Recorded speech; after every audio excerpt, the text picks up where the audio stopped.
dengan NIM 2448201082. Baiklah, di sini saya akan menjelaskan tentang teori sel. Sel merupakan suatu unit terkecil dari makhluk hidup. Sel memegang peran penting menghasilkan enzim dan metabolit. Sel juga memiliki asap nukleat berperan dalam sintesis protein. Sel beraktivitas sebagai inspirasi, fotosintesis, dan metabolisme. Sel yang menyusun jaringan setiap organ makhluk hidup. Susunan sel yaitu sel, jaringan, sistem organ, dan organisme. Perkembangan sel yang pertama, menurut Aristoteles dan Paracelsus, hewan dan tumbuhan sangat rumit, unsur yang selalu terulang dan tergabung di setiap tubuh makhluk hidup. Yang kedua, menurut Robert Hooke pada tahun 1665, ruang kosong seperti lubang kecil pada sepotong gabus yang diamati dengan lensa pembesar disebut sel. Sela dengan pembatas diafragma. Yang ketiga, Greo dan Malpighi. Ruang kosong dibatasi dinding selulosa yang disebut vasikula atau utricula. Yang keempat, menurut Anthony van Leeuwenhoek, penggunaan mikroskop sederhana dan pengenalan nukleus. Yang kelima, menurut Hedwig pada tahun 1829, teori sitoplasma. Yang kelima, menurut Hedwig pada tahun 1829, teori protoplasma.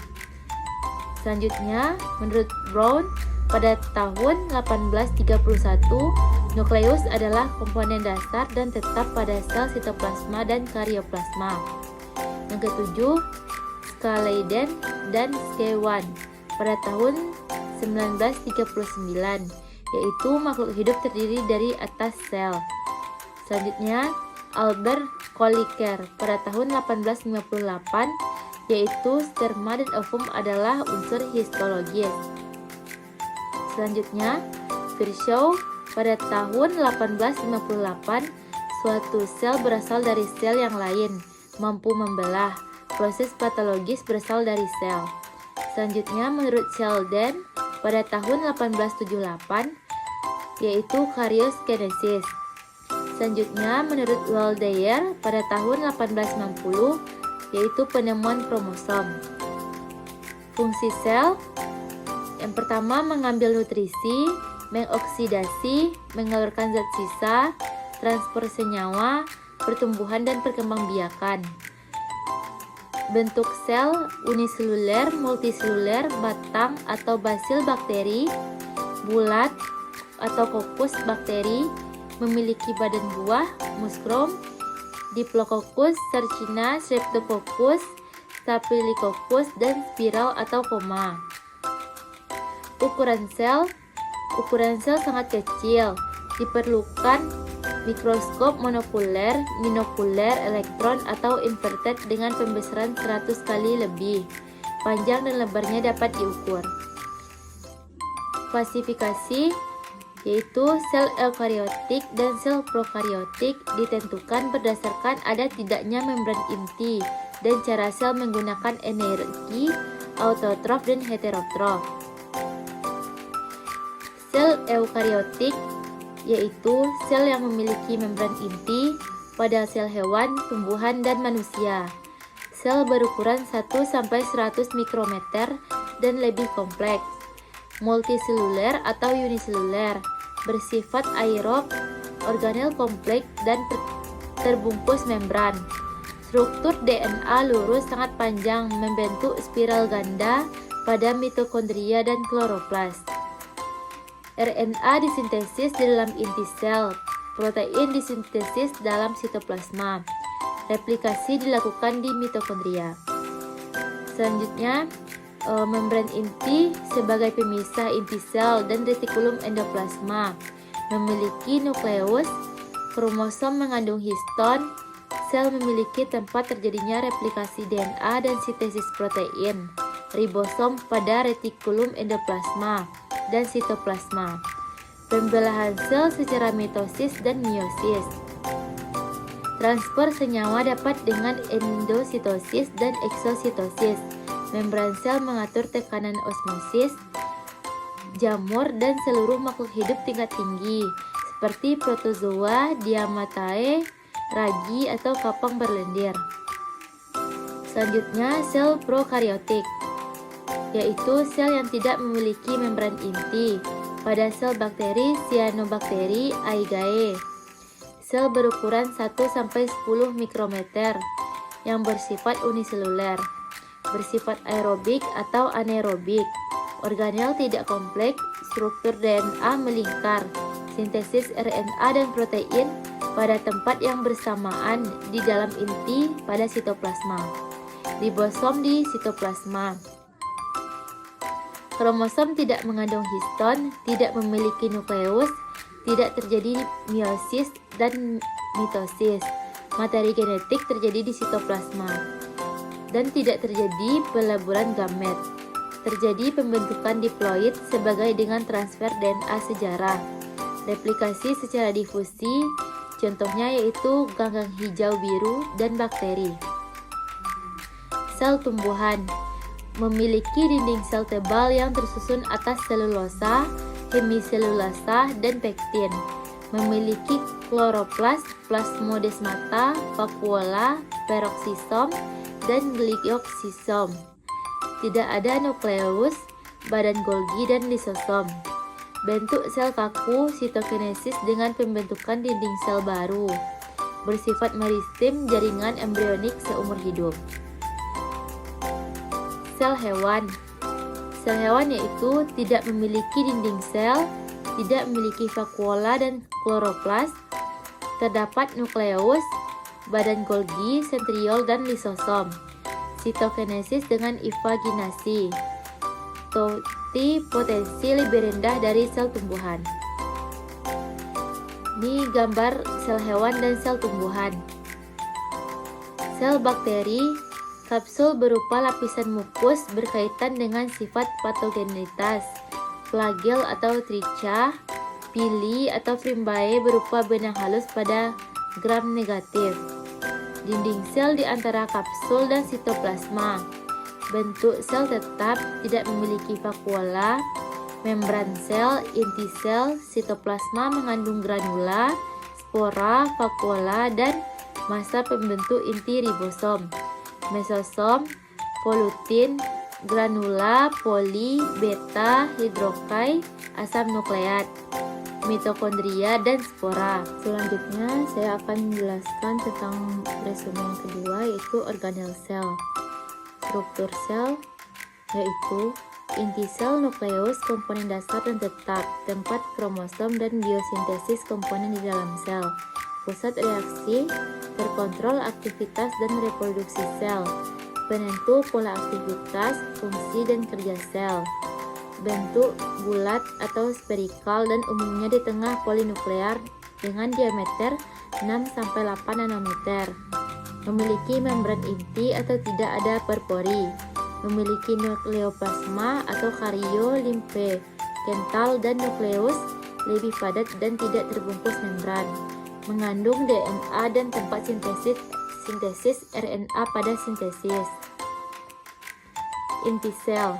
Nukleolus menempel pada nukleus. Nukleolus tidak mengandung DNA tetapi mengandung RNA dan protein. Berfungsi pada sintesis RNA dan tempat pembuatan protein digunakan dalam pembuatan ribosom. Nukleolus dikontrol oleh nukleolar organizer.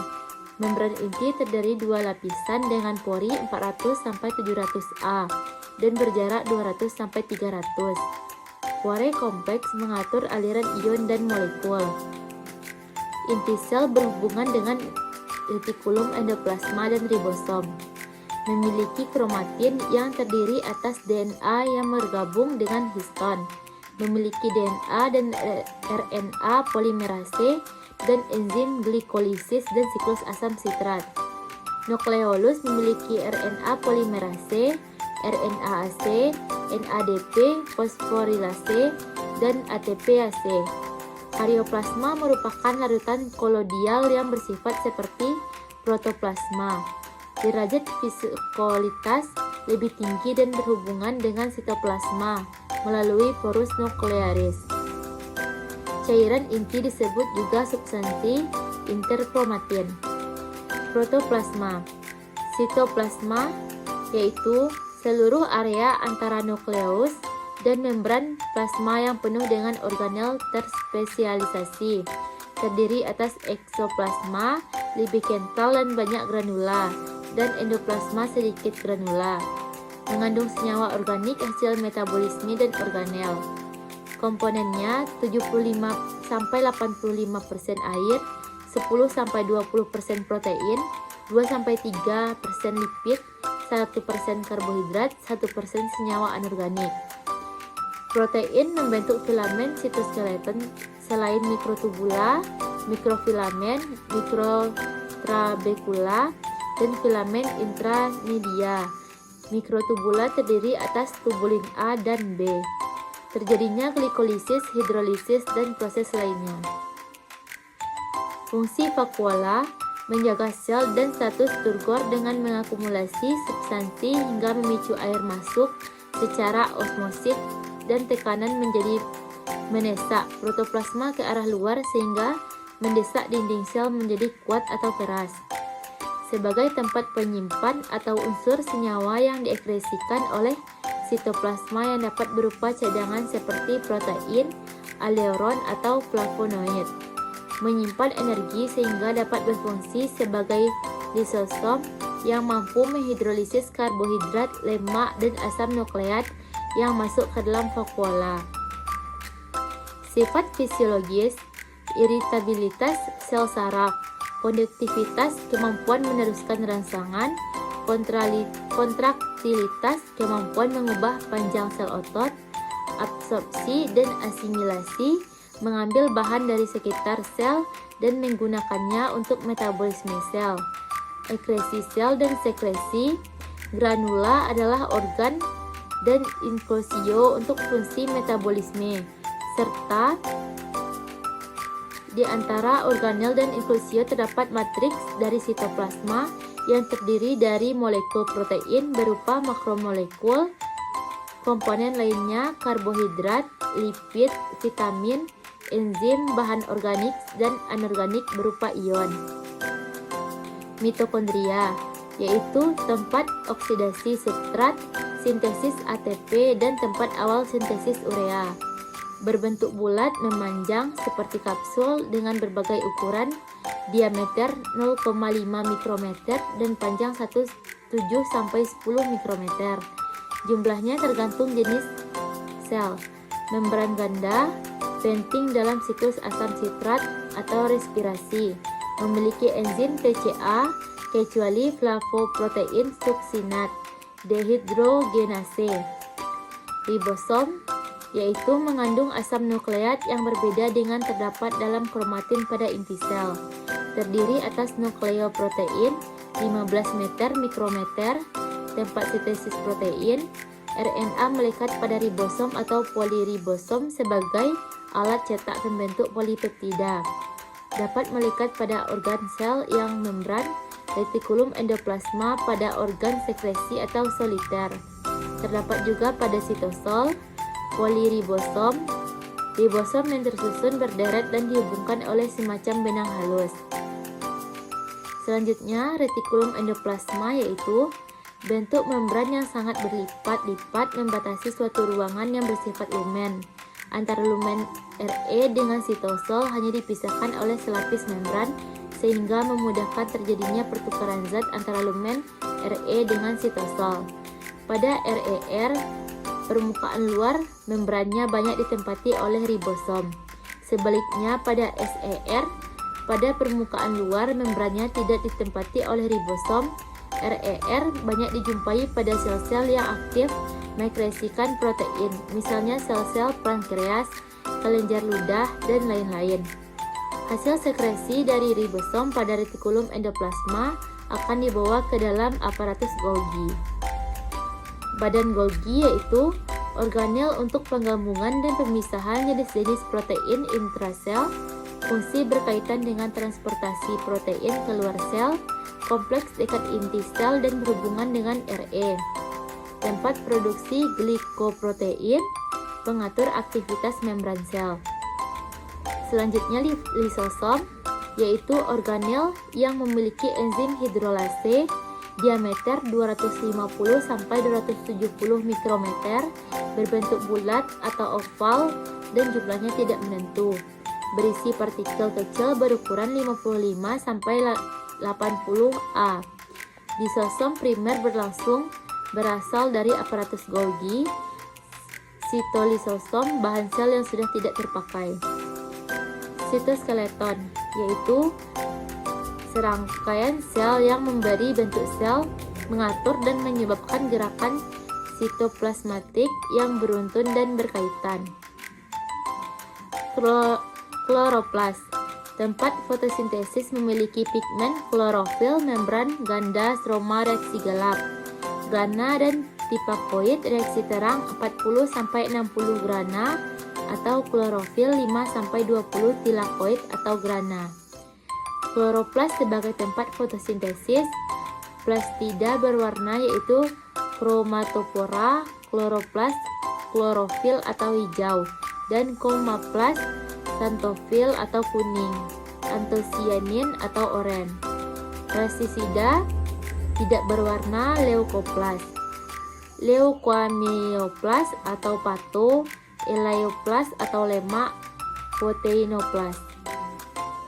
Organel lain yang pertama yaitu ada plasmodesmata, yaitu terdapat pada tumbuhan tingkat tinggi maupun tingkat rendah, berupa lubangan bulat menembus dinding sel dan lamela tengah. Lubang ini dilapisi oleh plasmolema berisi sitoplasma berulang kecil disebut tubules. Tubules saling berhubungan dengan ujung RE. Dapat dilewati air atau cairan sel. Pada sel-sel yang berdekatan terdapat ruang antar sel yang saling berhubungan dan berakhir pada stomata. Yang kedua ada peroksisom, yaitu ruang metabolisme khusus di bungkus membran tunggal, mengandung enzim mentransfer hidrogen dari berupa substrat ke oksigen menghasilkan oksigen peroksida. Beberapa peroksisom menggunakan oksigen untuk memecah lemak dan diangkut ke mitokondria sebagai bahan bakar. Tumbuh dengan menggabungkan protein dan lipid. Selanjutnya saya akan menjelaskan resume yang ketiga, yaitu siklus sel. Setiap organisme, baik uniseluler maupun multiseluler, berasal dari hasil pembelahan sel. Siklus sel adalah rangkaian kejadian terurut yang terjadi di dalam sel yang menyebabkan membelah menjadi dua sel anak. Proses ini penting untuk menjaga pertumbuhan, perkembangan, perbaikan jaringan, dan reproduksi. Siklus sel ada fitur, prokariotik, dan eukariotik. Jenis pembelahan: prokariotik pembelahan biner, eukariotik mitosis dan meiosis. Kompleksitas lebih sederhana dan cepat, lebih kompleks dan lama. Replikasi DNA terjadi di sitoplasma, terjadi di dalam inti sel. Organel, tidak ada organel yang terlibat. Organel seperti sentriol dan benang spindel terlibat. Regulasi kurang terkontrol ketat dengan titik pemeriksaan. Jumlah kromosom biasanya 1 kromosom sirkular, banyak kromosom linear. Siklus sel prokariotik. Siklus sel prokariotik terutama pada bakteri umumnya melibatkan proses yang disebut pembelahan biner. Tahap-tahapannya yaitu replikasi DNA. DNA bakteri yang berbentuk sirkular diprediksi dimulai dari titik awal replikasi, origin of replication. Pertumbuhan sel. Sel memanjang dan salinan DNA bergerak ke ujung yang berlawanan. Pembentukan septum. Dinding sel baru, septum mulai terbentuk di tengah sel. Sitokinesis. Septum memisah sel menjadi dua anak yang identik, masing-masing dengan salinan DNA lengkap. Siklus sel eukariotik. Siklus sel eukariotik yaitu terdiri dari dua fase utama. Yang pertama, interfase. Fase persiapan sel untuk pembelahan terdiri dari fase G1, GAPI, fase S, sintesis, fase G2, GAP2. Yang kedua, fase M, mitotik. Fase pembelahan sel terdiri dari mitosis, yaitu profase, metafase, anafase, telofase, dan sitokinesis. Interfase yaitu fase persiapan sel untuk pembelahan terdiri atas 1. Fase G1, GAP1, sel tumbuh dalam ukuran mensintesis protein dan organel. Yang kedua, fase S atau sintesis, replikasi DNA terjadi menghasilkan dua salinan identik dari setiap kromosom. Yang ketiga, fase B2 atau GAP2, sel terus tumbuh dan mempersiapkan diri untuk mitosis. Siklus sel eukariotik, fase M mitotik. Fase pembelahan sel terdiri dari mitosis, pembelahan inti sel menghasilkan dua inti anak yang identik, yaitu 1. Profase, kromosom memadat, membran inti menghilang dan benang spindel mulai membentuk. Yang kedua, metafase, kromosom berjajar di bidang eukaryotor sel. Yang ketiga, anafase, kromatid saudara terpisah dan bergerak ke kutub sel yang berlawanan. Yang keempat, telofase, kromosom mencapai katup membran inti, terbentuk kembali dan kromosom mulai mengendur. Selanjutnya, fase M, mitotik. Fase pembelahan sel terdiri dari sitokinesis. Pembelahan sitoplasma menghasilkan dua sel anak yang terpisah. Sel mitosis, sel eukariotik juga dapat mengalami meiosis. Meiosis adalah jaringan pembelahan sel yang menghasilkan gamet, sel sperma, dan sel telur untuk reproduksi seksual. Meiosis melibatkan dua putaran pembelahan inti, yaitu meiosis 1 dan meiosis 2 yang menghasilkan 4 sel anak haploid. Haploid adalah sel dengan satu sel kromosom setengah dari jumlah kromosom sel induk. Meiosis penting untuk menjaga jumlah kromosom yang konstan dari generasi ke generasi dan meningkatkan variasi genetik. Siklus sel eukariotik, meiosis 1, yaitu profase 1, kromosom homolog berpasangan terjadi pindah silang, crossing over, yaitu pertukaran materi genetik antar kromosom. Metafase 1, pasangan kromosom homolog berjajar di bidang ekuator. Anafase 1, kromosom homolog terpisah dan bergerak ke kutub yang berlawanan. Telofase 1, kromosom mencapai katup dan sitokinesis terjadi menghasilkan dua sel anak haploid. Meiosis 2, profase 2, kromosom memadat kembali. Metafase 2, kromosom berjajar di bidang ekuator. Anafase 2, kromatid saudara terpisah dan bergerak ke kutub sel yang berlawanan. Telofase 2, kromosom mencapai katup dan sitokinesis terjadi menghasilkan 4 anak sel haploid. Apoptosis yaitu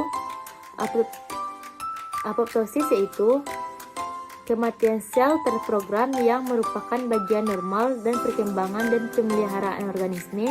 Sel yang rusak atau tidak dibutuhkan akan mengalami apoptosis untuk mencegah kerusakan lebih lanjut. Nekrosis adalah kematian sel akibat kerusakan sel yang tidak terkendali, biasanya disebabkan oleh faktor eksternal seperti cedera atau infeksi. Nekrosis dapat menyebabkan peradangan dan kerusakan jaringan. Gangguan siklus sel dan kanker. Yang pertama, gangguan pada siklus sel dan dapat menyebabkan pertumbuhan sel yang tidak terkendali, yang dapat menyebabkan kanker.